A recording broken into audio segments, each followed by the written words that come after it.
আমি হলিউডের একজন বিখ্যাত নায়কের কথা বলবো।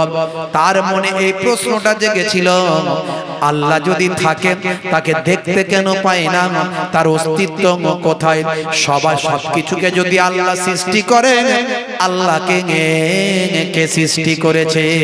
হলিউডের বিখ্যাত একজন নায়ক, তার নাম হলো mister Dew Davis. Internet search করে দেখো, ইন্টারনেট সার্চ করে দেখুন মিস্টার ডিউ ডেভিসের কথা আমি বলবো। ডিউ ডেভিসের যে প্রশ্নটা ছিল, সেই প্রশ্নটা আমি আপনাদের মাঝখানে বলবো। কেন বলছি আপনাদের সামনে এটা? তার কারণ হলো, আপনি আল্লাহ আছেন তার প্রমাণ কেমন করে পাবেন? নামাজ তো পরের কথা, রোজা তো পরের কথা, হজ তো পরের কথা, যাকাত তো পরের কথা। যদি আল্লাহ থাকেন তবে তো এসব। যদি আল্লাহ থাকেন প্রমাণ করতে না পারেন, আল্লাহ আছেন প্রমাণ করতে যদি না পারেন, তাহলে এসব কথা আপনার মানবে কে? একটা শিক্ষিত বুদ্ধিজীবী মানুষ যদি আপনাকে প্রশ্ন করেন, আপনি কেমন করে তাকে উত্তর দেবেন? হে তরুণ যুবকেরা, মিস্টার ডিউ ডেভিসের কথা বলছি। মিস্টার ডিউ ডেভিসের মনে, ভাই আমার, তার বন্ধুরা কেউ খ্রিস্টান, কেউ ইহুদি, কেউ নাসারা, বিভিন্ন ধর্মের মানুষ, তারা কিন্তু তাদের পক্ষ থেকে গড মানে, প্রভু মানে, স্রষ্টা মানে, সৃষ্টিকর্তা মানে। হে তরুণ যুবকেরা, কিন্তু মিস্টার ডিউ ডেভিস তিনি বলেন, আমি কোন প্রভুতে বিশ্বাস করতাম না, আমি হলাম একজন নাস্তিক, স্রষ্টা আছে বলে আমি কখনো মানতাম না। স্রষ্টা আছেন বলে আমি কিন্তু মানি না। আমার পিতা তিনি একজন হলিউডের অ্যাক্টর, আমার মা তিনি একজন বিখ্যাত মিউজিশিয়ান, হলিউডের মিউজিশিয়ান। সবাই কিন্তু আমাদের সেলিব্রিটি, কোটি কোটি টাকার মালিক, কারো কোনো পয়সার অভাব নাই। হে তরুণ যুবকেরা, হলিউডের সিস্টেম হলো, যখন সেখানে কোনো অভিনেতা অভিনয় করেন, বন্ধুরা আমার, তরুণ যুবকেরা আমার, তাদের যদি কোনো সন্তান থাকে, সন্তান যদি নাবালক হয়, বাচ্চা হয়, তখন সেই সন্তানের জন্য তার পিতামাতার পক্ষ থেকে পিএফ এর টাকা কেটে রাখার মতো একটা অ্যামাউন্ট কেটে রাখা হয়, যাতে করে তাদের সন্তানটার 18 বছর যখন বয়স হবে, ওই সন্তানটার অ্যাকাউন্টে টাকাটা ঢুকে যায়। এই 18 বছর যখন যুবক, হে তরুণ যুবক যখন হয়ে যায় বাবা, তার অ্যাকাউন্টে তখন লক্ষ লক্ষ কোটি কোটি ডলার তখন চলে আসে। এই লক্ষ লক্ষ কোটি কোটি ডলার যখন ছেলেটি পেয়ে যায়, মেয়েটি পেয়ে যায়, তখন তারা তাদের নিজেদের জীবনকে সঠিক পথে পরিচালনা করতে পারেনি। বিভিন্ন ভাবে তারা বা আমার পথভ্রষ্ট হয়ে যায়, অশ্লীল পথে তারা চলে যায়। আমি কিন্তু 6 বছর বয়স থেকে হলিউডের একজন শিশু শিল্পী, শিশু নায়ক হিসাবে, শিশু অভিনেতা হিসাবে কাজ করা শুরু করলাম। আর আমার পিতামাতা যেহেতু বড় বড় অ্যাক্টর, বড় বড় মিউজিশিয়ান, তাদের আর্থিক টাকাটা একটা অংশ কেটে আমার অ্যাকাউন্টে আসতে থাকে। 18 বছর যখন আমার বয়স হয়ে গেল, তখন আমি কিন্তু কোটি কোটি টাকার মালিক হয়ে গিয়েছিলাম। কিন্তু আমার মধ্যে অন্যান্য মানুষদের মতো, অন্যান্য যুবকদের মতো ভাবনা চিন্তা ছিল না। অশ্লীল পথে আমার ওই পয়সাটাকে অন্যায় পথে ব্যয় করবো, এই মানসিকতা ছিল না। আমি ছোটবেলা থেকে মেধা ছিলাম, ছোটবেলা থেকে আমি মেরিট ছিলাম, সুন্দর অভিনয় করতে পারতাম, সুন্দরভাবে মানুষের কাছে উপস্থাপন করতে পারতাম। হে তরুণ যুবকেরা, মিস্টার ডিউ ডেভিস বলেন, আমার বয়স যখন 18 বছর পার হয়ে গেছে, আমার বন্ধুদের মধ্যে তারা আমাকে বলতে থাকে, ভাই ডিউ, হে ডিউ ডেভিস, তুমি আল্লাহ মানো না, গড মানো না, প্রভু মানো না, কিন্তু আমরা মানি, আমরা বিশ্বাস করি তিনি আছেন। আমি তাদের প্রশ্ন করেছিলাম, গড যদি থাকে তোমরা বলছো সবকিছু গড তৈরি করেছে। আমার প্রশ্ন হলো গডকে কে তৈরি করেছে, আমাকে দাও প্রমাণ। তারা কিন্তু প্রমাণ দিতে পারলো না।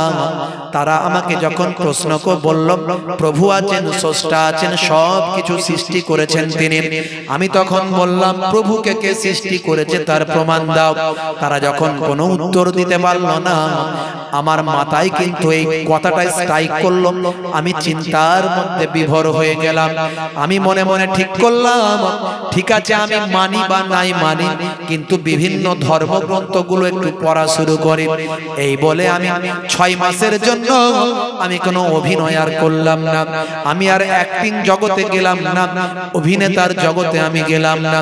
6 মাসের জন্য আমি বিভিন্ন ধর্মগ্রন্থগুলো আমি পড়া শুরু করলাম। আমি পড়া শুরু করলাম বাইবেল, আমি পড়া শুরু করলাম ত্রিপিটক, আমি পড়া শুরু করলাম জিন্দাবেশ, আমি পড়া শুরু করলাম পুরাণ, আমি পড়া শুরু করলাম কোরআন, আমি পড়া শুরু করলাম বিভিন্ন ধর্মগ্রন্থগুলো পড়া শুরু করলাম। 6 মাসের জন্য আমি আমার বাড়িতে ঢুকে গেলাম। হে তরুণ যুবকেরা, হে আমার বন্ধুরা, হে আমার মুরব্বিয়ানেরা, শুনে রেখে দিন বাবা।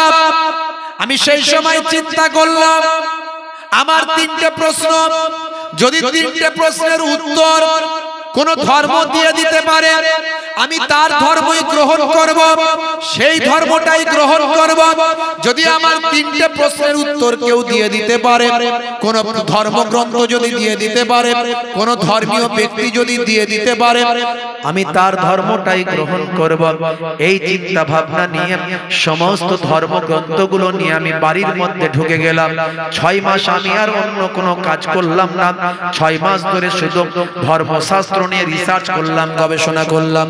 আমার প্রথম নাম্বার প্রশ্ন ছিল, 1 নাম্বার প্রশ্ন ছিল, যদি গড থেকে থাকেন, স্রষ্টা যদি থাকেন, প্রভু যদি থাকেন, নিশ্চয় তার পক্ষ থেকে একটা নির্দেশনা থাকবে, তার পক্ষ থেকে একটা পুস্তক থাকবে, তার পক্ষ থেকে একটা বই থাকবে। কেউ বলে প্রভুর পক্ষ থেকে এসেছে গীতা, কেউ বলে প্রভুর পক্ষ থেকে এসেছে বাইবেল, কেউ বলে প্রভুর পক্ষ থেকে এসেছে বেদ, কেউ বলে প্রভুর পক্ষ থেকে এসেছে ত্রিপিটক, কেউ বলে জিন্দাবেশ এসেছে, কেউ বলে কোরআন এসেছে, পুরাণ এসেছে। বিভিন্ন ধর্মগ্রন্থগুলো প্রভুর পক্ষ থেকে এসেছে। হে তরুণ যুবকেরা, মিস্টার ডিউ ডেভিসের 1 নাম্বার প্রশ্ন, প্রভুর পক্ষ থেকে নিশ্চয় একটা পুস্তক আসবে, বই আসবে। এটা হলো আমার পক্ষ থেকে প্রথম ভাবনা। যদি সত্যি প্রভু থাকেন, বিশ্বের সবকিছুকে গাইডলাইন করার জন্য, সঠিক পথে পরিচালনা করার জন্য নিশ্চয় একটা পুস্তক প্রভুর কাছ থেকে আসবে, আর সেই পুস্তকটা হবে সংরক্ষিত। সংরক্ষিত মানে হলো শত শত বছর ধরে সেই পুস্তকটার মধ্যে কোনো সংশোধন সংযোজন করা হবে না। শত শত বছর ধরে সেই পুস্তকটা সংরক্ষিত অবস্থায় থাকবে, কোনো পরিবর্তনীয় হবে না। শত শত বছর ধরে, হাজার হাজার বছর ধরে সেই পুস্তকটাকে মানুষ মানবে, এমন একটা নিশ্চয় পুস্তক থাকবে। তবে নিশ্চয় পুস্তকটা হবে সংরক্ষিত। এটা হলো 1 নাম্বার আমার সূত্র, 1 নাম্বার আমার প্রশ্ন। যদি মিলে যায় এমন একটা গ্রন্থ, তাহলে আমার 1 নাম্বার প্রশ্নটা মিলে যাবে।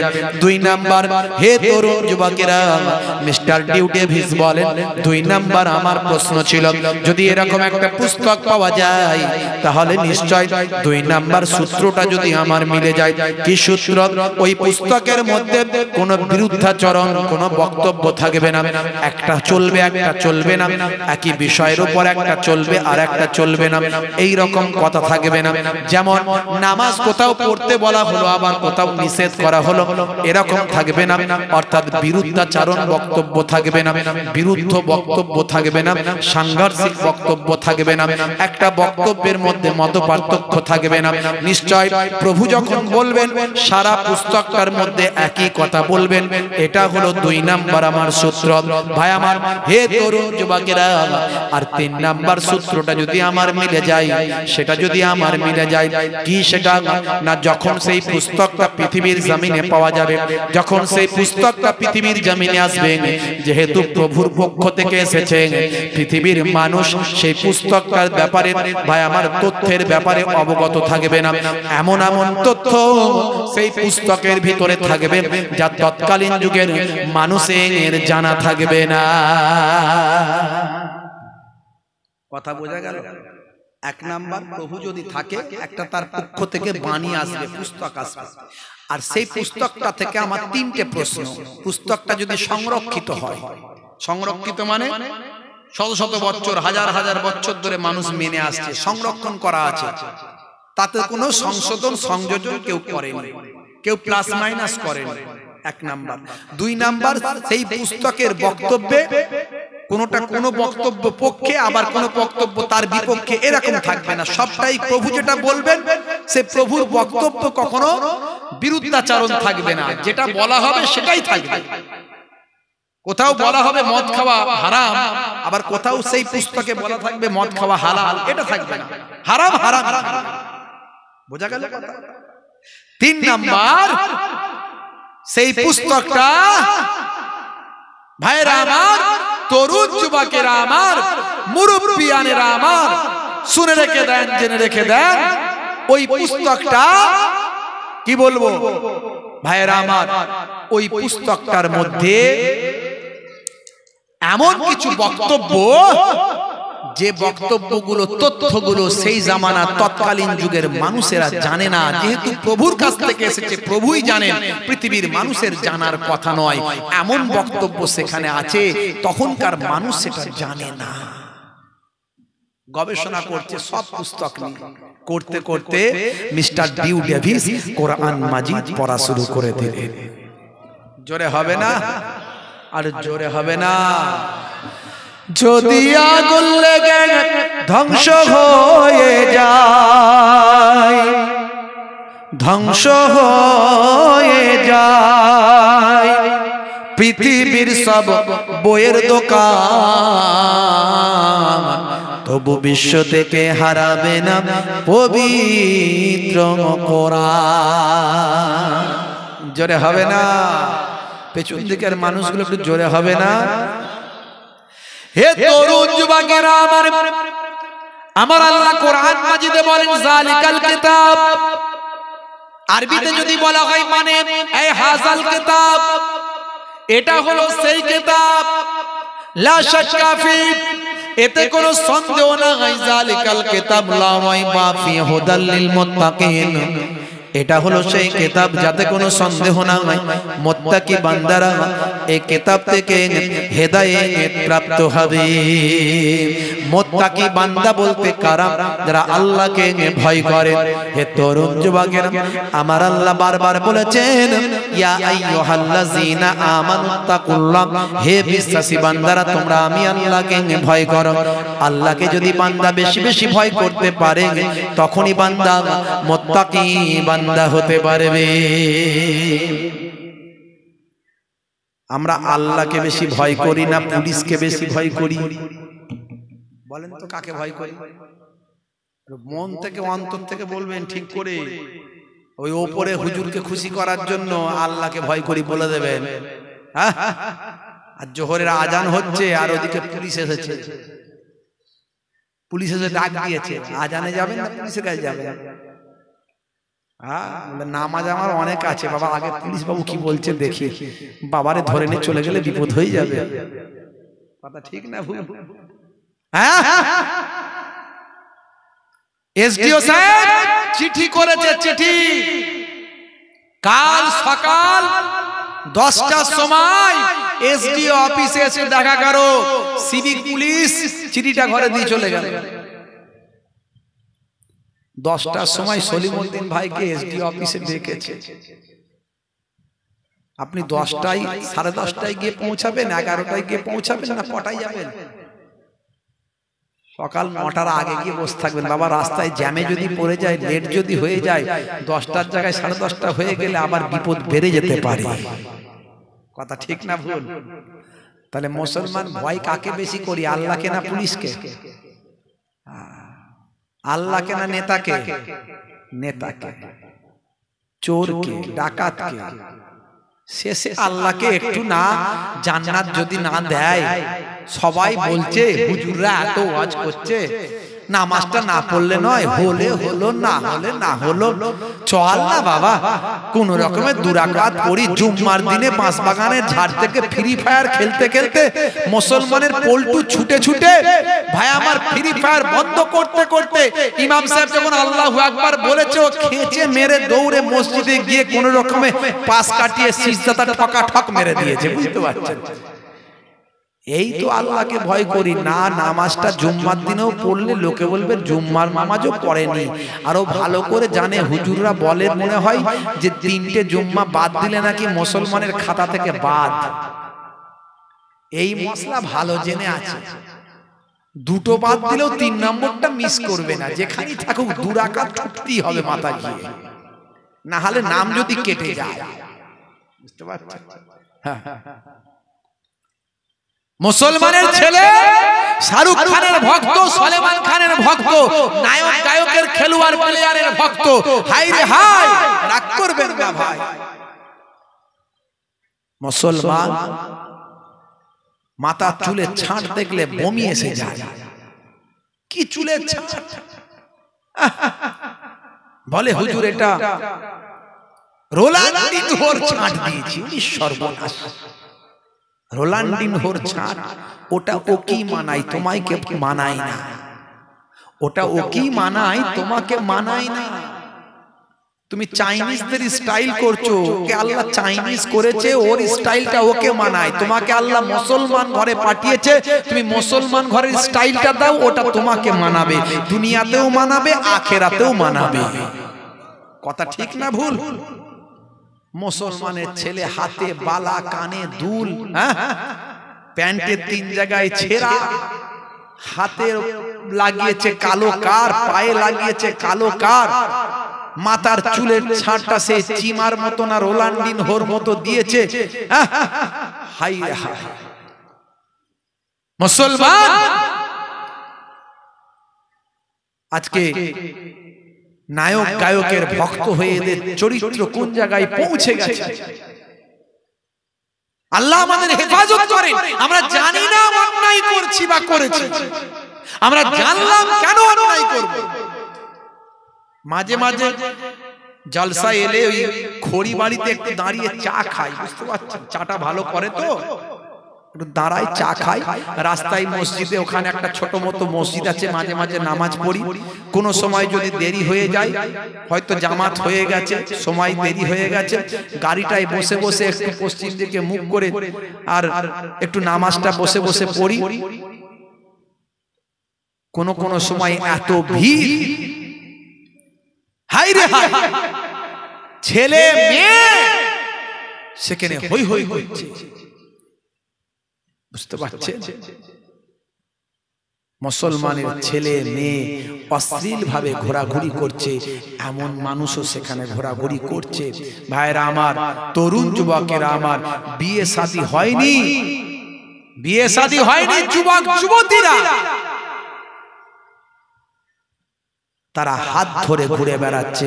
আপনার ঘরের ছেলে মেয়েটা পড়াশোনার নাম করে কোথায় যাচ্ছে আপনার কি খবর আছে? সেটা অবৈধ সম্পর্কের মধ্যে নিমজ্জিত আছে। হে যুবতী, তুমি একটা পুরুষের সঙ্গে, একটা যুবকের সঙ্গে অবৈধভাবে যে সম্পর্ক তৈরি করেছো, শাহরুখ খানের ভক্ত সেজেছো, ওই ছেলেটি তোমার সঙ্গে 2 বছর 1 বছর প্রেম নিবেদন করে, প্রেম প্রীতি ভালোবাসা করে, তোমার সঙ্গে অশ্লীলতা অন্যায় করে সে যদি পালিয়ে যায়, চলে যায়, তার দায়টা কে নেবে? যেটুকু অন্যায় করছো সেটা তো গোনা হচ্ছে, তার উপরে সে যদি তোমাকে বিবাহ না করে, পালিয়ে যায়, তুমি যে অশ্লীল ভাবে জীবন যাপন করলে, দায়টা কে নেবে? আজকে মুসলমানের ছেলে নায়ক গায়কের ভক্ত হয়েছে। High high! হে তরুণ যুবকেরা, হে আমার বন্ধুরা শুনে রেখে দিন বাবা, জেনে রেখে দেন। আমার আল্লাহ বললেন বান্দারে, আমার দয়ার নবী জানিয়ে দিলেন, বিশ্ব নবী আমার জানিয়ে দিলেন, আমার আল্লাহ অশ্লীলতাকে হারাম করে দিলেন, আমার আল্লাহ অশ্লীলতা অবৈধ সম্পর্ককে হারাম করে দিলেন। হে দুনিয়ার মানুষ শুনে রেখে দাও, জেনে রেখে দাও, তোমরা যদি দুটো জিনিসের গ্যারান্টি দিতে পারো, তোমাদের জবান, তোমাদের লিসান আর তোমাদের যৌনাঙ্গ, এই দুটো জিনিসের যদি গ্যারান্টি দিতে পারো, দয়ার নবী বলেন আমি তোমাদেরকে জান্নাতের গ্যারান্টিটা দিয়ে দেব। বন্ধুরা আমার, তরুণ যুবকেরা আমার, আজকে যুবক যুবতীরা ভাইরা আমার, 14ই ফেব্রুয়ারি তারা করে অবৈধ সম্পর্ক, তাদের মধ্যে দেখা যায়। বন্ধুরা আমার, মাঝে মাঝে নিউজ হয়, পেপার পত্রিকায় দেখা যায়, বিভিন্ন পার্ক, বিভিন্ন জায়গাতে যুবক যুবতী কাপত কাপতিরা ভাই আমার বিবাহ বহির্ভূত সম্পর্কে তারা আবদ্ধ থাকে। ইসলামে হারাম। হে যুবক, তুমি কেন অন্যায় কাজ করছো? আমার আল্লাহ কোরআন মাজিদের মধ্যে জানিয়ে দিলেন, বাল তুসিরুনাল হায়াতাদ দুনিয়া ওয়াল আখিরাতু খায়রুম ওয়া আবকা। এই দুনিয়া হলো ক্ষণস্থায়ী, পরকাল হলো চিরস্থায়ী। কিয়ামতের একটা দিন হবে 50,000 বছরের দিন। সেই 50,000 বছরের দিনের তুলনায় তুমি 50 বছর, 60 বছর, 70 বছর বাঁচবে। মাত্র তুমি সেই দিনের তুলনায় কয়েক মিনিট কিংবা কয়েক সেকেন্ড তুমি পৃথিবীতে বাঁচছো। তুমি সেই সামান্য কয়েক মিনিট, কয়েক সেকেন্ডে তুমি তোমার নফসকে কন্ট্রোল করতে পারছো না। তুমি তোমার নফসের বশবর্তী হয়ে গিয়ে অন্যায় কাজে তুমি শরীক হয়ে যাচ্ছ। হে নারীরা, হে নারীরা, মায়েরা, বোনেরা, তোমরা নিজেদের জীবনকে ধ্বংসের দিকে এগিয়ে দিও না, অবৈধ সম্পর্কে লিপ্ত হয়েও না। আল্লাহর নবী, আল্লাহর রাসূল জানিয়ে দেন, অবৈধ সম্পর্ককারী জান্নাত যেতে পারবে না। হে তরুণ যুবকেরা, হে আমার বন্ধুরা, শুধু তাই নয় যে পুরুষেরা নারীদের অনুকরণ করে, নারীরা পুরুষদের অনুকরণ করে। আল্লাহর নবী, দয়ার নবী জানিয়ে দেন, লানা রাসূলুল্লাহ সাল্লাল্লাহু আলাইহি ওয়াসাল্লাম আর রাজুলু ইয়ালবাসু লিবসাতাল মারআতি ওয়াল মারআতা তালবাসু লিবসাতার রাজুল। আল্লাহর নবী লানাত দিয়েছেন ওই সমস্ত পুরুষ আর নারীদের উপর, ওই সমস্ত পুরুষ আর মহিলাদের উপর যারা, যে সমস্ত পুরুষেরা নারীদের, মহিলাদের অনুকরণ করেন আর নারীরা পুরুষদের অনুকরণ করেন, হারাম কাজে লিপ্ত হয়, অশ্লীল ভাবে জীবন যাপন করে, আল্লাহ এবং তার রাসূল তাদের উপর লানত দিয়েছেন। বাবা, হে যুবকেরা, আজ থেকে তোমরা নায়ক গায়কের ভক্তের খাতা থেকে নামটা কেটে, ভাই আমার, আপনারা আমার দয়ার নবী মহানায়ক, আপনারা আমার দয়ার নবী মহাবিজ্ঞানী, আপনারা আমার দয়ার নবী আখিরি জামানার পয়গম্বর, নবীদের নবী, সেই রাসূলের ভক্ত হয়ে যাও, রাসূলের ভক্ত হয়ে যাও। রাসূলের ভক্ত হয়ে গেলে জীবনটা ধন্য হয়ে যাবে। দয়ার নবী গো, আমার ময়ার নবী গো, সব ছাড়িব কিন্তু তোমায় ছাড়তে পারি না। জোরে হবে না? জোরে হবে না? বন্ধুরা আমার, তরুণ যুবকেরা আমার, তাহলে পৃথিবী বিখ্যাত একজন অভিনেতার কথা বলছি আমি, নাম হলো মিস্টার টিউ ডেভিস, যিনি 6 বছর বয়স থেকে অভিনেতা। ভালো করে মনে রাখবেন, হলিউডের তিনি। তাহলে প্রশ্ন ছিল 3টে। 1 নাম্বার প্রশ্ন করেছিল কি? 1 নাম্বার প্রশ্ন করেছিল, আল্লাহ যদি সত্যি থাকেন তাহলে তার পক্ষ থেকে একটা বাণী আসবে আর বাণীটা হবে সংরক্ষিত। 2 নাম্বার প্রশ্ন ছিল, সেই বাণীর মধ্যে কোনো বিরুদ্ধাচরণ কথাবার্তা থাকবে না, একটা বাক্যের সঙ্গে অন্য বাক্যের পার্থক্য থাকবে না, একটা বক্তব্যের সঙ্গে অন্য বক্তের কোনো লড়াই থাকবে না। এটা হলো 2 নাম্বার তার সূত্র ছিল, যদি মিলে যায়। 3 নাম্বার সূত্রটা তিনি দিয়েছিলেন, যখন সেই বক্তব্য বা সেই বাণীটা যখন পৃথিবীর জমিনে আসবে, সেই জামানার মানুষটা, সেই জামানার মানুষ সেই তথ্য জানে না, এমন তথ্য সেই গ্রন্থের মধ্যে থাকবে। এই 3টে বক্তব্য তার ছিল, বন্ধুরা আমার, তরুণ যুবকেরা, মিস্টার ডিউ ডেভিস 6 মাস ধরে বিভিন্ন ধর্মশাস্ত্রগুলো গবেষণা করলেন। 6 মাস ধরে গবেষণা করে তিনি চিন্তা করলেন, হাই রে হাই, আমার এই বক্তব্যের সঙ্গে একটা কিতাব পুরোপুরি মিলে যায়। সেই কিতাবটার অন্য কিতাব নয়, সেটা হলো কোরআন মাজিদ। নাহানু নাযালনা যিকরা ওয়া ইন্না লাহু লাহাফিজুন। এই কোরআন মাজিদ আমি আল্লাহ নাজিল করেছি, আর এর হেফাজতের দায়িত্বটাও আমি আল্লাহ গ্রহণ করেছি। কোরআন মাজিদের হেফাজতের দায়িত্ব কে নিয়েছে? আল্লাহ নিয়েছে।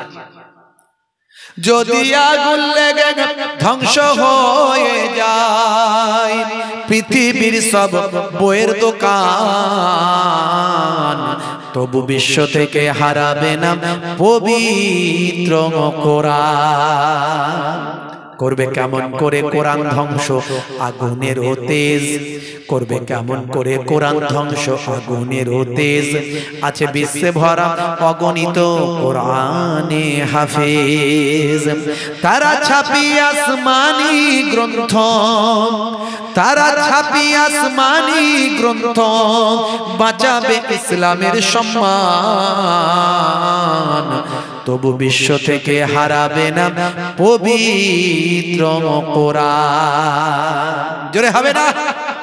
জোরে হবে না? Dew Davis, mister Dew Davis, বন্ধুরা আমার, তিনি চিন্তা করলেন 1450 বছর থেকে এই প্রভুর পক্ষ থেকে যে গ্রন্থটা এসেছে বলে বলা হয় আল কোরআন, এই কোরআনটা সত্যি সংরক্ষিত। কারণ পৃথিবীর সমস্ত গ্রন্থের মধ্যে সংশোধন সংযোজন হয়েছে, প্লাস মাইনাস হয়েছে, কিন্তু 1450 বছর ধরে এই কোরআন মাজিদের মধ্যে কোনো সংশোধন সংযোজন হয়নি। 1450 বছর ধরে এই কিতাবটা সংরক্ষিত অবস্থায় আছে। শুধু তাই নয়, 1450 বছর থেকে পৃথিবীর বুকে কোটি কোটি কোটি কোটি হাফেজে কোরআনদের হৃদয়ের মধ্যে এই কোরআনটা সংরক্ষিত আছে। মিস্টার ডিউ ডেভিস বলেন, আমার 1 নাম্বার সূত্র মিলে গেল, দেখি তো 2 নাম্বার সূত্র মেলে কিনা। আমার এই কোরআন মাজিদ গবেষণা শুরু করলেন, পড়া শুরু করলেন। পড়তে পড়তে তিনি চিন্তা করলেন, কোরআনের একটা বাক্যে যেখানে বলা আছে মদ হারাম, কিন্তু কোথাও আর খোঁজার চেষ্টা করলেন, দেখলেন কোথাও মদ হালাল লেখা আছে কিনা। পুরো কোরআন মাজিদটা পড়ে ফেললেন, কোথাও মদ খাওয়া হালাল বলে লেখা নাই। তিনি বুঝতে পারলেন কোরআনের একটা বাক্যের সঙ্গে আর একটা বাক্যের কোনো সংঘর্ষ নাই, লড়াই নাই। একটা বাক্যের সঙ্গে আর একটা বাক্যের কোনো বিরুদ্ধাচরণ বক্তব্য নাই। কোরআন মাজিদের 82 জায়গায় নামাজ পড়ার কথা বলা হয়েছে, কোন জায়গাতে নামাজ পড়ো না এমন কথা বলা নাই। এইভাবে কিছু বক্তব্য তখন তিনি পড়ে তিনি বললেন, আমার 2 নাম্বার সূত্রটা আমার মিলে গেল। হে তরুণ যুবকেরা, হে আমার বন্ধুরা, হে আমার মুরব্বিয়ানেরা, তার 3 নাম্বার প্রশ্ন ছিল। কি প্রশ্ন ছিল আপনাদের মনে আছে? বলেন তো দেখি। কি জি? আমাদের দেশের লোকেরা কথা খুব কম বলে, শুধু শোনার লোক, বলার লোক নয়, খুব চালাক। কোথায় বলতে গেলে ফেঁসে যাব, বলার দরকার নাই, চুপ করে থাকবে, যা বলার হুজুর একাই বলবে। আর বাংলাদেশের লোকগুলোকে বলতে হয় না, ওরা সব কিছুতেই ফাস্ট। হুজুর বলার আগে ওরাই বলে দেয়। ওয়াজ শুনে শুনে সব মুখস্থ, বুঝতে পারছেন? জোশালো লোক, গন্ডগোলও বেশি বাংলাদেশে, সব দিকই ফাস্ট। এত পীর শুনেছি, ন্যাংটো পীর যে হয় সেটা আবার বাংলাদেশি প্রথম দেখলাম। ন্যাংটো লোক পীর, কত রকমের পীর আছে বলেন তো? এই বাবা, ওই বাবা, সেই বাবা। বাংলাদেশে আছে দেখবেন তালা বাবা, জিঞ্জিল বাবা, কত রকমের বাবা, উড়ন্ত বাবা, ডুবন্ত বাবা। সারা জীবন নামাজ পড়েন, সেও পীর। কত রকমের পীর, আর কত রকমের আমাদের দেশে যেমন এইসব বাউল টাউল আছে না, বাউল সন্ন্যাসী, বাউল টাউল যেসব হয় না, ওই যে লালন ফকিরের বীরভূম থেকে আসে, রাঙামাটির দেশ, বুঝতে পারছেন? বাউল ফকির, বাংলাদেশের মুসলমান বাউল। সে বলছে গান বাজনা করা জায়েজ। তারা তো গান দিয়ে, বাজনা দিয়ে, মিউজিক দিয়ে গান গায়, সেও বলছে জায়েজ। বলছে যদি হারাম প্রমাণ করতে পারো চ্যালেঞ্জ। আবার বলতে বলতে তারা বলছে খাজা বাবাও গান শুনেছেন, গান করেছেন। বলুন না নাউজুবিল্লাহ। কোথা থেকে সব আজগুবি কথা, সবেতে ফার্স্ট বাংলাদেশে। বক্তায় বক্তায় লড়াই বাংলাদেশে, বক্তায় বক্তায়। এক বক্তা বলে গেল, তারপরে আরেক বক্তা বলল, ও এক বক্তা বলল, সে এক বক্তা বলল। হ্যাঁ, বুঝতে পারছেন? বিরাট লড়াই। ভালো বক্তাও আছে, ভালো আলেমও আছে।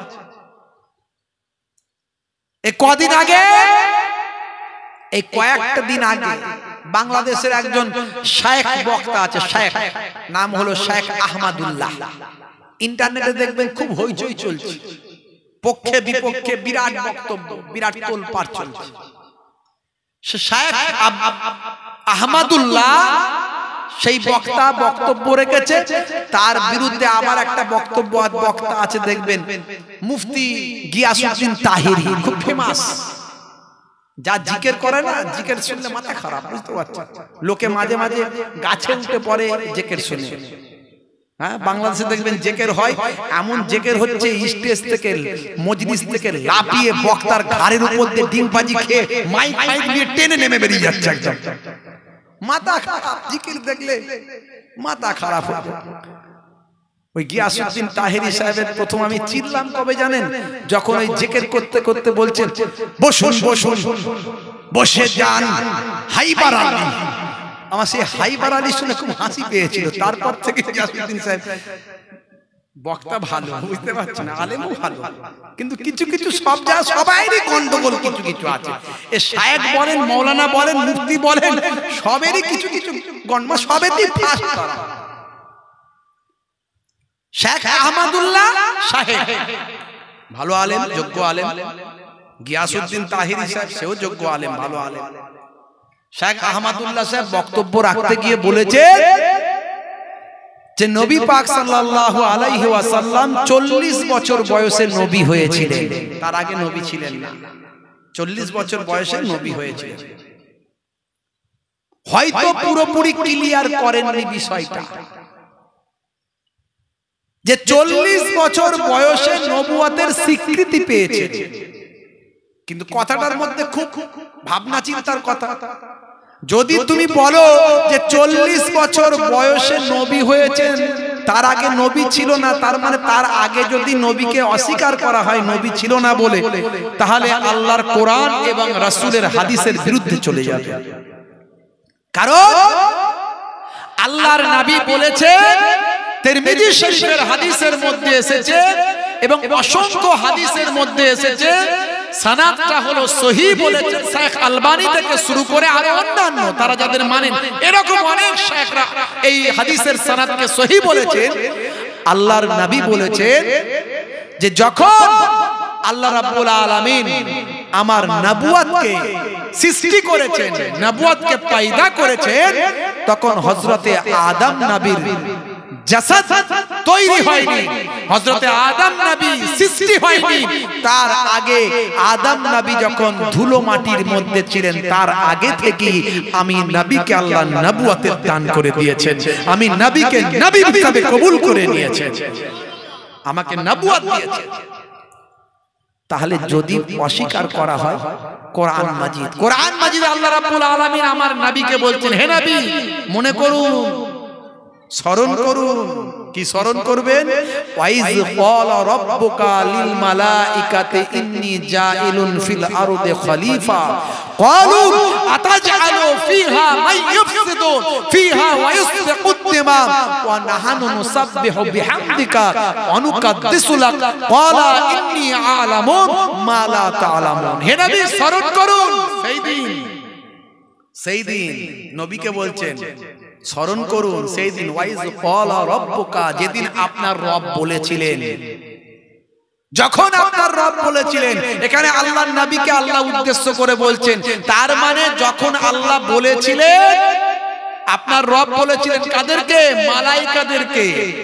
লিল মালাইকাতি, মালাইকা ফেরেশতাদের। সেদিন তার মানে আল্লাহর নবী সেই দিনে আল্লাহ রাব্বুল আলামিন আমাদের নবীকে রূহানি হালাতে রেখেছিলেন, নবী করে রেখেছিলেন, এটা প্রমাণ হয়ে যায়। এরকম অসংখ্য দলিল আছে যার দ্বারাই প্রমাণ হয় যে আমাদের নবী পৃথিবীর শুরুতে আল্লাহ রাব্বুল আলামিন সৃষ্টির সবকিছু তৈরি করার আগে আমার আপনার নবীর নূরকে তৈরি করেছিলেন। কিন্তু 40 বছর বয়সে নবুয়তের স্বীকৃতি দিয়েছেন। এই মুফতি তাহিরি সাহেব খুব কড়া কথা বলে দিয়েছেন একদম আহমদুল্লাহ সাহেবকে দিতে। বাংলাদেশে তোলপাড় চলছে। আপনি তাহলে আল্লাহর কোরআন রাসূলের হাদিসকে অস্বীকার করেছেন, তাহলে নবী কি আগে নবী ছিলেন না? 40 বছরের আগে কি নবী ছিলেন না? আমার নবী জন্মের পরে হালিমার ঘরে, মা হালিমাতুস সাদিয়ার ঘরে যখন তার বাচ্চাদের সঙ্গে বাইরে বের হতে, মা হালিমাতুস সাদিয়ার কন্যা বলে, যখন মা বলছেন যে এত রৌদ্রের তাপে তোমাদের ওই কুরাইশ ভাইকে কেন বাইরে নিয়ে যাও, তখন হালিমাতুস সাদিয়ার কন্যা দুধ বোন সেই সময় বলছেন, মা আমাদের দুধ ভাইকে নিয়ে যেখানে যায় এক টুকরো মেঘ দুধ ভাইয়ের মাথায় ছায়া করে দেয়। জোরে হবে না? সাধারণ মানুষ হলে ছোট্ট বাচ্চা অবস্থায় মাথায় ছায়া হতো। নবী সাধারণ মানুষ ছিলেন না। মা আমিনা বলছেন সাধারণ মায়েরা যেমন পেটে বাচ্চা থাকলে কষ্ট অনুভব করে, আমি আমিনা কোনোদিন কষ্ট অনুভব করি না। শুধু তাই নয়, দয়ার নবী মায়ার নবীকে খ্রিস্টান পাদ্রী যখন আল্লাহর নবী শামে ব্যবসা করতে যাচ্ছিলেন 12 বছর বয়সে চাচা আবু তালেবের সঙ্গে, সেই সময় খ্রিস্টান পাদ্রী চিনে নিয়েছিল আল্লাহর নবীকে। তখন বলেছিল এই বাচ্চা হবে আখিরি জামানার পয়গম্বর, এই বাচ্চা হবেন ভবিষ্যতের সমস্ত নবীদের ইমাম, এই বাচ্চার বিরুদ্ধে অনেক শত্রু, আপনি যাবেন না, আপনি শামে যাবেন না, ফিরে চলে যান, ফিরে নিয়ে চলে যান। সেই শিশু অবস্থায় ছোট বয়সে আল্লাহর নবীকে তারা চিনতে পেরেছিল, স্বীকৃতি দিয়েছিল। আল্লাহর নবীর ছোট্ট বয়সের অনেক মুজিজা আছে। নবী যদি ছোট বয়সে নবী না হতেন, এই মুজিজাগুলো আসতো কোথা থেকে? জোরে বলুন সুবহানাল্লাহ। যেদিন দয়ার নবী পৃথিবীর জমিনে এসেছে, বিশ্বের সমস্ত ভাই আমার মুশরিক বাদশাদের সমস্ত সিংহাসন থরথর করে কেঁপে গেছে, সমস্ত জায়গার আলোগুলো প্রদীপগুলো বন্ধ হয়ে গেছে, পৌত্তলিকতাবাদীদের ভাই আমার পুতুলগুলো সব পড়ে গেছে। এই রকম অলৌকিক ঘটনা অসংখ্য ঘটেছে দয়ার নবী যেদিন পৃথিবীর জমিনে এসেছিলেন। বন্ধুরা আমার, তরুণ যুবকেরা আমার, গিয়াসউদ্দিন তাহিরি সাহেব খুব বলে দিয়েছে। আবার যদি শেখ আহমদুল্লাহ সাহেব একটু ক্লিয়ার করে বলে দিতেন যে নবুয়তের স্বীকৃতিটা প্রকাশটা ঘটেছে 40 বছর বয়সে, তাহলে আর কোনো কথা থাকতো না। মানে সব দিকেই বাংলাদেশের। আবার গিয়াসউদ্দিন তাহিরি সাহেব এমন কড়া কথা বলেছেন যেটা ওইভাবে না বলে অন্যভাবে বলা যেত। হে তরুণ যুবকেরা, হে আমার বন্ধুরা, হে আমার মুরব্বিয়ানেরা, শুনে রেখেন দিন বাবা, আপনারা আমার নবীকে আল্লাহ রাব্বুল আলামিন নূর নবী করেছেন। তবে তিনি শুধু নূর তা নয়, তিনি নূরওয়ালা মানুষ। তিনি যে মানুষ নয় তাহলে কি ফারিস্তা নাকি? না, ফারিস্তাও নয়, তিনি মানুষ কিন্তু নূরওয়ালা মানুষ। হে তরুণ যুবকেরা, হে আমার মুরব্বিয়ানেরা, তিনি কবিরা কবির ভাষায় বলেছেন মুহাম্মাদুন বাসারুন লাইসা কাল বাসারি ইয়াকুতুন হাজারুন লাইসা কাল হাজারি। মুহাম্মদ সাল্লাল্লাহু আলাইহি ওয়াসাল্লাম তিনি মানুষ, মানুষ, মানুষ সত্য, কিন্তু তোমার আমার মতো মানুষ নয়। ইয়াকুত পাথর, ডায়মন্ড পাথর, হিরে পাথর, পাথর সত্য, কিন্তু রেল লাইনের ধারে গড়াগড়ি করা পাথর নয়।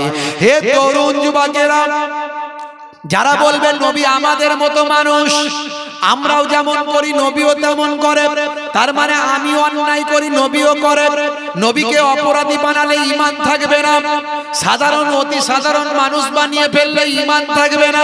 হে তরুণ যুবকেরা, রাসূলের শান মর্যাদাকে ছোট করলেন, রাসূলের ইজ্জত সম্মানকে যদি কেউ ছোট করে থাকে তার ঈমানটা নষ্ট হয়ে যাবে। কারণ রাসূলের সম্মানের কথা আমার আল্লাহ কোরআন মাজিদে বলে দিয়েছেন। হে দুনিয়ার মানুষ শুনে রেখে দাও, রাসূলের সামনে যখন কথা বলবেন, লা তারফাউ আসওয়াতাকুম ফাওকা সাউতিন নবী, তোমরা নবীর সামনে যখন কথা বলবেন তোমাদের কথাটা আস্তে আস্তে বলবেন, জোরে যেন না হয়ে যায়। সাবধান সাবধান, ইয়া আইয়ুহাল্লাযিনা আমানু, হে বিশ্বাসী বান্দারা শুনে রেখে দাও, যদি তোমরা আমার নবীর শানে বেয়াদবি করো, নবীর শানে তুচ্ছ করে ফেলো, আনতাহাবাতা আমালুকুম ওয়া আনতুম লা তাশউরুন, তাহলে তোমাদের আমলটা কোনটা দিয়ে বেরিয়ে চলে যাবে টের পাবে না, বুঝতে পারবে না। নামাজ নামাইসি হয়ে যাবে, দাড়ি টুপি অ্যাডভার্টাইজার হয়ে যাবে, কাজে কিছু লাগবে না। হে তরুণ যুবকেরা, হে আমার বন্ধুরা, শায়েখ আহমদুল্লাহ সাহেবের বক্তব্যটা ক্লিয়ার করা দরকার ছিল, তাহলে মানুষের মধ্যে বিভ্রান্ত আসতো না। আর যদি তিনি সত্যি মনে করে থাকেন যে 40 বছরের আগে নবীর নবুয়ত ছিল না, নবীর মর্যাদা ছিল না, সাধারণ মানুষ আমাদের মতোই এইভাবে যদি মনে করে 40 বছরের আগে নবী আমাদের মতো সাধারণ মানুষ হিসেবে ছিলেন, তাহলে কোরআন এবং হাদিস পাক থেকে প্রমাণিত হয় আল্লাহর নবীর শান মান ইজ্জতকে অস্বীকার করলেন। আল্লাহর নবীর শান মানে ইজ্জতকে যদি কেউ অস্বীকার থাকে করে, তার ঈমান থাকবে না। হে তরুণ যুবকেরা, কিতাবের মধ্যে দেখতে পাওয়া যায় মাইয়াতুর রাসূল ফাকাদ আতা আল্লাহ, আল্লাহ বলেন যে আমার রাসূলের ইতাআতটা করলো, গোলামিটা করলো, সে আমি আল্লাহ আমার গোলামি করলো। জোরে হবে না, জোরে হবে না। সেই রাসূলের সম্মান আল্লাহর পরে এখানে কোন রকমের কোন ভেজাল ঢোকানো যাবে না, কোনোভাবেই রাসূলের মর্যাদাকে ছোট করা যাবে না। বাংলাদেশের কিছু কিছু বক্তা আলেমরা বলে কালেমা শরীফ একসঙ্গে লেখা যাবে না, কালেমা শরীফ নাকি একসঙ্গে লেখা যাবে না, লা ইলাহা ইল্লাল্লাহু মুহাম্মাদুর রাসূলুল্লাহ, এটা নাকি লিখলে আল্লাহর সঙ্গে নবীর নাম লিখলে নাকি শিরক হয়ে যাবে। বলুন নাউজুবিল্লাহ, বলুন নাউজুবিল্লাহ। এরা সব কোন জায়গায় পৌঁছে গেছে একটু চিন্তা করুন। নবীর মহাব্বতটা আমাদের কাছ থেকে সরিয়ে দিতে চায়, নবীকে সাধারণ বানিয়ে দিতে চায়, অথচ দয়ার নবী হলেন স্পেশাল নবী, সমস্ত নবীদের ইমাম, ইমামুল আম্বিয়া, শেষ নবীকে আল্লাহ ইমামুল আম্বিয়া বানালেন। জোরে বলুন সুবহানাল্লাহ। সমস্ত নবীদের ইমাম বানালেন, সেই নবীর মর্যাদাকে এরা ছোট করতে চায়। কোথা থেকে ছোট করবে? কালেমা শরীফ থেকে নবীর নাম কেটে দিতে চাও, আজানে কি কাটতে পারবে? আজানে আশহাদু আল্লা ইলাহা ইল্লাল্লাহ আছে না নাই? আশহাদু আন্না মুহাম্মাদার রাসূলুল্লাহ, রাসূলের পরে আল্লাহ, এখানে তো আল্লাহ নবীর নামটা আগে করে দিয়েছেন, তারপর শেষে আল্লাহ, আগে আল্লাহ, আগেও আল্লাহ, শেষেও আল্লাহ, মাঝখানে মুহাম্মাদুর রাসূলুল্লাহ। সাল্লাল্লাহু আলাইহি ওয়াসাল্লাম। তাহলে আল্লাহ রাব্বুল আলামিন যে নবীকে ভালোবেসে নিজের নামের সঙ্গে যুক্ত করেছেন, জান্নাতের দরজায় দরজায় যে নবীর নাম, আজানের সুরে সুরে যে নবীর নাম, কোরআনের পাতায় পাতায় যে নবীর নাম, ঈমানের হৃদয়ে যে নবীর নাম, আল্লাহর লাউহে মাহফুজে যে নবীর নাম, সেই নবীর নামকে যদি কোনো মোল্লা মৌলবী ছোট করতে চায়, সেই নবীর নামকে যদি কোনো মোল্লা মৌলবী কেটে বাদ দিতে চায়, সেই নবীর নামকে সম্মানকে যদি কেউ খাটো করতে চায়, ওই মৌলবী আর মৌলবী থাকবে না, ও হবে ইবলিস শয়তানের চাস্তো ভাই। কথা ঠিক না ভুল? জোরে বলে। বন্ধুরা আমার, তরুণ যুবকেরা আমার, হে আমার মুরব্বিয়ানিরা, কথাই কথা বেড়ে যায়। মিস্টার ডিউ ডেভিসের কথা বলছিলাম। মিস্টার ডিউ ডেভিস তিনি গবেষণা শুরু করলেন। তাহলে এমন কিতাব, এমন একটা কিতাবে দুটো সূত্র মিলেছে, 3 নম্বরটা যদি মেলে, কি 3 নম্বর সূত্র ছিল বলেছিলাম সেই কিতাবটা যখন পৃথিবীতে এসেছে, সেই জামানার মানুষ ওই কিতাবের মধ্যে এমন তথ্য থাকবে যে তথ্য সেই জামানার মানুষ জানার কথা নয়, জানার ক্ষমতা নাই, জানার কথা নয়। বন্ধুরা আমার, কোরআন মাজিদ যখন পৃথিবীর জমিনে এসেছে, আরবের মানুষেরা তখন বেদুইন, আরবের মানুষেরা তখন যাযাবর, এক জায়গা থেকে অন্য জায়গায় পশু পালন করেন, পশু নিয়ে দৌড়দৌড়ি করে, ব্যবসা করে, যাযাবর বেদুইন জীবন যাপন করে। এই বেদুইন জীবন যাপন করা আরবদের মাঝখানে ভাই আমার আপনার আল্লাহ রাব্বুল আলামিন দয়ার নবীকে আখিরি জামানার পয়গম্বর করে পাঠালেন। আরবের সম্মান পৃথিবীর জমিনে ছড়িয়ে দিলেন। কাবা শরীফের জমিনে আমার দয়ার নবীকে পাঠালেন, কাবা শরীফকে ধন্য করলেন, মক্কা শরীফকে ধন্য করে দিলেন। হে তরুণ যুবকেরা, সেই সময় আরবের মানুষ সেই তথ্যগুলো জানার কথা নয়, যেটা 1500 বছর পরে মানুষ আবিষ্কার করছে। 1500 বছর পরে মানুষ আবিষ্কার করছে যে চাঁদও ঘুরছে, সূর্যও ঘুরছে। আমরা কিছু কয়েকশো বছর আগে জানি যে বিজ্ঞানীরা বলতো, কি বলতো, যে সূর্য পৃথিবীর চারিদিকে ঘোরে। তারও কিছু বছর আগে ভাই আমার বিজ্ঞানীরা বলতো পৃথিবী সূর্যের চারিদিকে ঘোরে। এখনকার বিজ্ঞানীরা 1500 বছর পরে বলছে না না, সূর্য চাঁদে পৃথিবীর চারিদিকে ঘোরে না, পৃথিবী সূর্যের চারিদিকে ঘোরে না, বরং সূর্য ঘুরছে, পৃথিবীও ঘুরছে, যে যার নিজের কক্ষপথে ঘুরছে। 1500 বছর পরে নাসার গবেষণায় উঠে এলো, ইসরোর গবেষণায় উঠে এলো, আজকের লেটেস্ট বিজ্ঞানীরা এটা গবেষণা করলাম।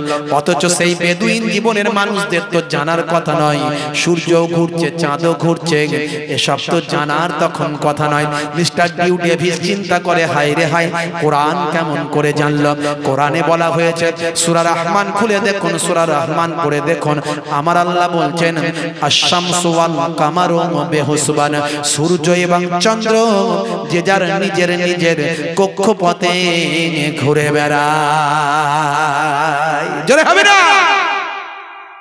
এরকম অসংখ্য ডকুমেন্টস, অসংখ্য তথ্য যখন মিস্টার ডিউ ডেভিস, পৃথিবী বিখ্যাত অ্যাক্টর, হলিউডের বিখ্যাত অভিনেতা মিস্টার ডিউ ডেভিস বলেন, আমার 3 নম্বর সূত্র যখন মিলে গেল, আমি এতদিন পর্যন্ত নাস্তিক ছিলাম, এতদিন পর্যন্ত কোন প্রভু স্রষ্টা গড আল্লাহ আমি বিশ্বাস করিনি। আমার ধারণা ছিল যে আল্লাহ যদি সবকিছু সৃষ্টি করে, আল্লাহকে কে সৃষ্টি করেছে?